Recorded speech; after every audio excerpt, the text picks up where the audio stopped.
Dan in Santa Paula, California, watching Free Speech TV on DirecTV. Hey, Dan, what's up? Well, I wanted to talk about South Carolina in that we had 9 people murdered, but one of them was a sitting senator. Right, who was assassinated. So shouldn't he be charged under some sort of assassination law? Yes, I agree. And, and if a sitting state official, isn't this an act of treason? You know, I don't know the law on this, but morally, I would say certainly.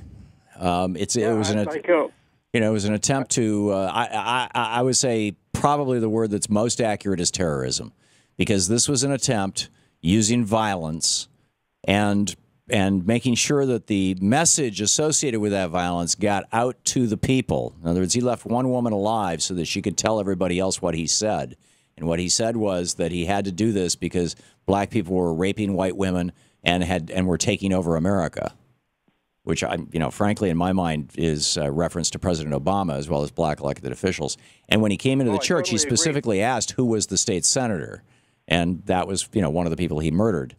So I think that we should call him a terrorist, and he should be. In addition, if he's a terrorist, should we not label the NRA a terrorist organization, or at least an organization that advocates terrorism? Or an organization that supports, it's like you don't have to be a terrorist organization relative to ISIL or something like that. If you simply promote their ideas, or if you give them a forum, or if you put up a website for them or anything, you're guilty of a crime of helping promote terrorism.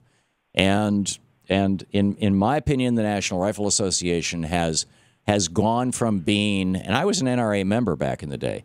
It used to be a relatively small organization of gun owners that did gun safety classes, things like that. They have gone from that to being just pretty much nakedly shills for a multi-billion-dollar weapons industry. And I totally agree. I was a member of the NRA back when I was a kid, but I'm 74 years old, and I'm just not understanding the direction that the country's going. Yeah, well, in the next hour, Neil McCabe is going to drop by, and I'm going to be asking him, is Wayne LaPierre going to burn in hell? Because the Pope has come out and said that you can't be a good Christian. You can't be a Christian and be a gun manufacturer or even an investor in gun manufacturing.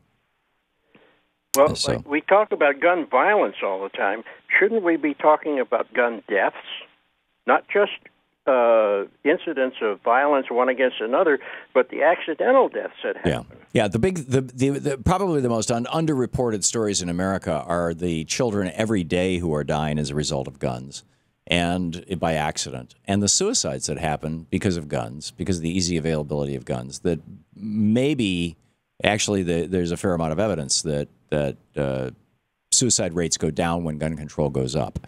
The fewer guns are available, the less frequently people commit suicide. Because it's easy and instant, and so serious problems here, Dan. Dan, thanks a lot for the call.